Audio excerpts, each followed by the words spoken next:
Hi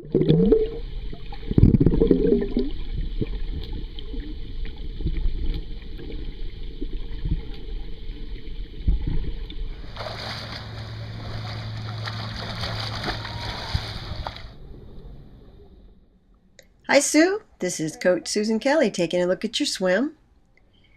Mostly I see a very good swimmer, but my job is to find those particular parts of your stroke that need improvement. So here we go.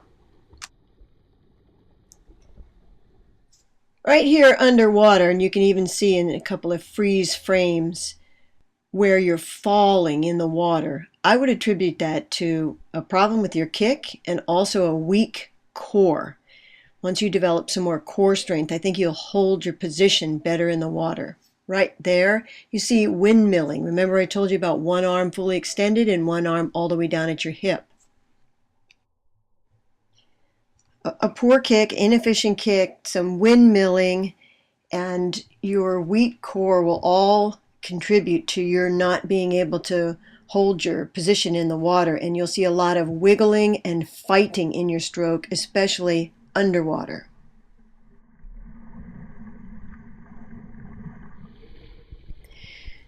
You're strong. You can see a lot of power in your stroke, but you can also see some over-rotating where you're almost on your side and some flatness in the water. And look, there goes your knee bent on that kick. Palm down looks good. I'm glad to see you're working on that. And your head position is always good unless you're breathing. Like right there, breathing. Almost on your side. Do you see that?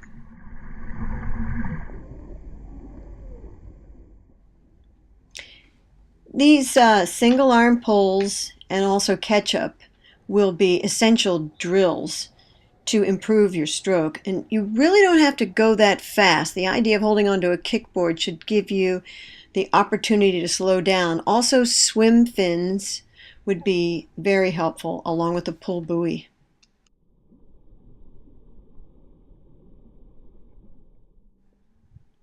Here's some footage of the kick and some flaws there. Basically, you can see your legs falling apart, and on the breath, as I told you, you take almost like a scissors kick.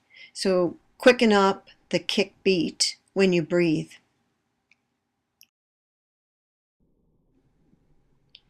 Notice also a left arm crossover coming up right here when you go to breathe. You see how much over the center line you are. Again, you're on your side to breathe, and a scissors kick.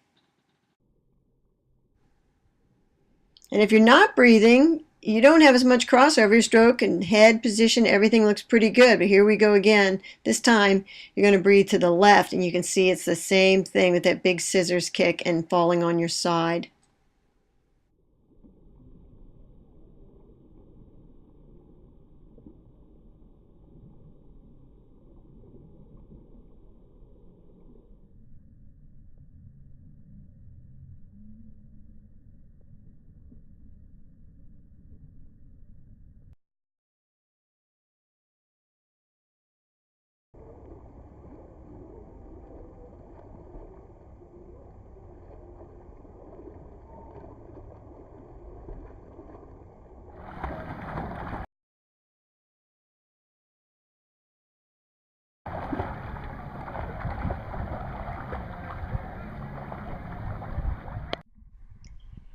I think we can make your pull a lot more efficient if you don't drop down straight arm into the water and then bend the elbow. You'll see that right there, so that it's more of a forearm pull than it is all the way up your core, all the way up your upper arm and lower arm.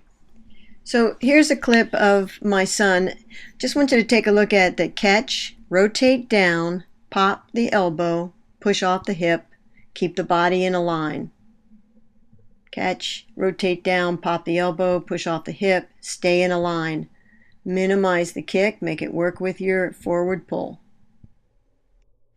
Little slow motion video of your kick, trying to figure out what's going on there.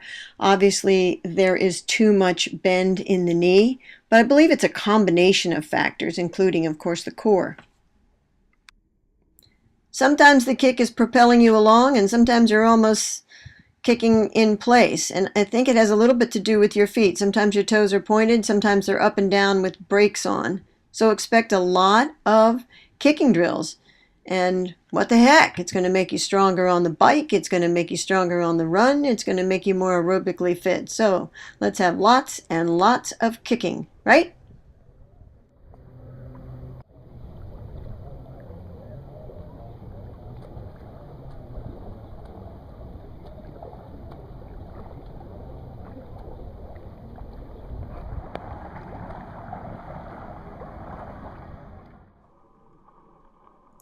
Lots to work on, Sue, but all in all, you're a great swimmer, and in my mind, having things to work on is a very positive thing because you have a focus for improving and getting faster and getting stronger.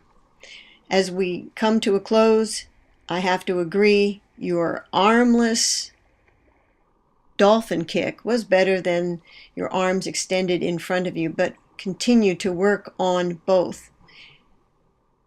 You will notice that your arms, when they are in front of you, are either in a breaststroke kind of fashion or they're somewhat bent. So stay long and lean, streamline. Thanks for trusting me with your swim video analysis. And as Dory said in Finding Nemo, just keep swimming.